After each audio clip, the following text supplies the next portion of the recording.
Okay, so welcome back to our channel. For those of you that are new, welcome to the shit show that is us. For those of you that are returning, we appreciate you so much.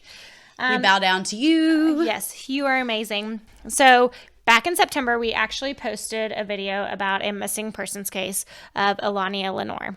Now, today we're going to give you an update on that case, and there's been a lot that's happened since that first video that we posted back in September. And this is actually the first post we did on our podcast. This was actually our first episode of our podcast as well. It was like coming, like, brought to your attention kind of thing. Yeah, it was the first time that we launched the podcast. Like, we had been doing YouTube for a year. We decided, let's put it into our podcast. To your point, yes, this was the very first case. And so we're, I don't want to say excited because we're excited to give you an update because there's been a lot more justice. Yeah, there's been a lot of movement in this case. Again, it was a missing persons case when we first covered it. And as we go through it, you'll soon realize that they no longer think it's just a missing persons case. So that's where we don't want to say we're excited, but we're happy that justice is being served. And we've been following her mom on Instagram quite a bit. That's how we've been keeping up with the case, is like from her posting. She's a wonderful woman. Yes, please go follow her and share everything that she has, because as we go through this, you'll realize the work's not done yet. No. There's still justice to be done for Allahnia. But before we get into it, my name's Natalie. I'm Erika, and this is Drunken True Crime.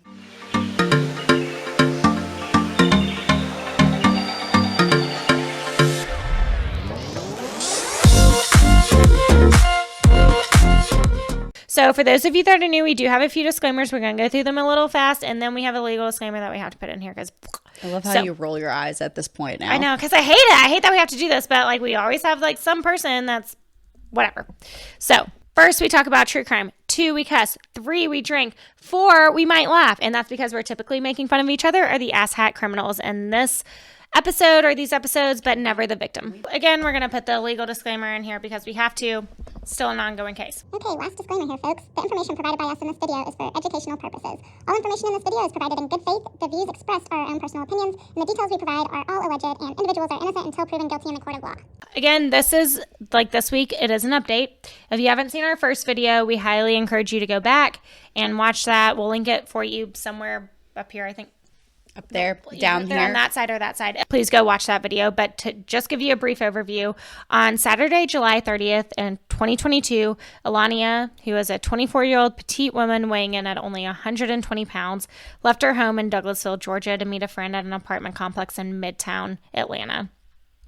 Now, her and her friend Tori had planned on meeting up with 2 men.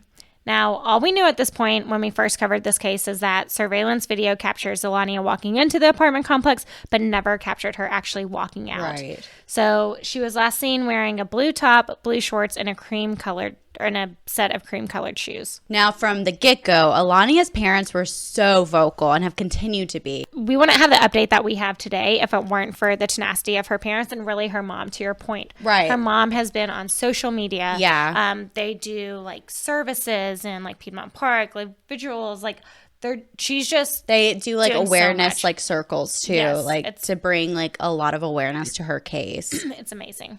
Now, again, back in September, we didn't have a lot to go on. Police hadn't released any information about the friend she was meeting up with or the men they were planning on meeting at the apartment complex, which was located on 1600 Peachtree Street, which is literally like every street in Atlanta. Every street is Peachtree Street. It's literally like, I don't understand how people get around in Atlanta because every street is Peachtree.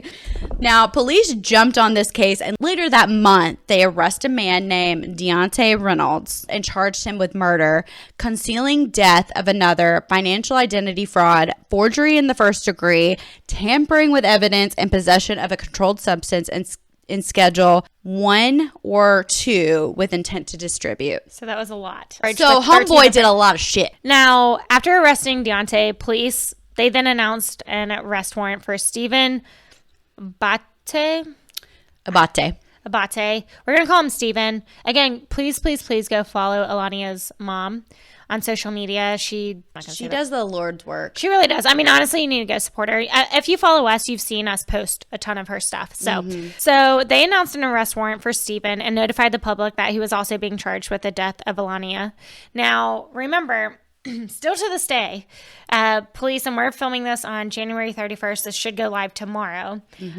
They've not found the body of Allahnia, but they have publicly stated multiple times that they believe that she was murdered. She's no longer with us. It's awful. Now, Stephen is still on the run. He's still, like, there's an arrest warrant. There's a warrant out for his arrest, but he is still not been found. They haven't found, like, he's on Atlanta's, no. He's on Atlanta's Most Wanted. So if you have any information, please, please, please contact police. Allahnia's mom has talked about how she feels like people are hiding him. And I don't disagree.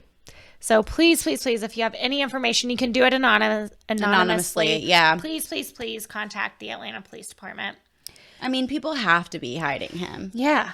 I mean, and it's been going on for so long. Like, this arrest warrant was months ago that this has been put out, and he still hasn't been detained. So now again, the charges against Deontay and Stephen were announced again months ago. Then just recently, a Fulton County indictment alleged a third man named Nicholas Hendrickson. They said he was also involved in the suspected death of Allahnia. Now, however, he was not charged with murder, but rather accused of making false statements to the police and helping dispose of her body. And I quote, during the investigation, he lied to authorities about his whereabouts around the time that Allahnia went missing, as well as tampering with evidence as it relates to the disposal of her body.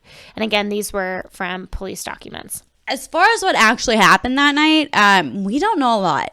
According to Fulton County court documents, Stephen and Dante allegedly provided Allahnia with opioids that night inside the Midtown apartment. Detectives believe that when she showed signs that she was in need of medical attention, the two men avoided calling 911 in order for them to cover up the incident, which I was scared of. Yeah.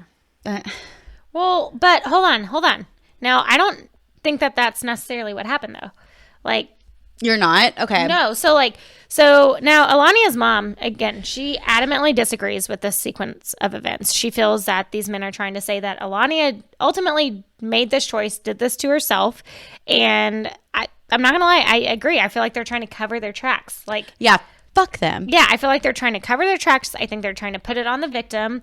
I mean, we obviously don't know all the facts. We don't know what all the police have.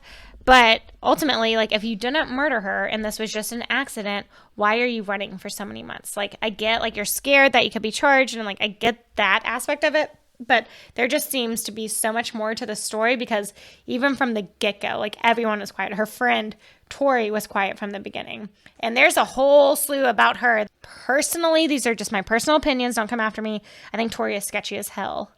There's some things. So why isn't she talking and these men are talking? There's still a lot we don't know in this story. We want to give you an update. There are 3 men being charged, 2 being charged with her murder, 1 being charged with tampering with evidence and helping dispose of the body. They must have a lot of evidence to be charging them with murder. Yes, without a body. I know, which is so sad. And if you listen to her mom talk, like, she goes through, like, the sequence of events and says, you know, like, at first, like, we were really hopeful.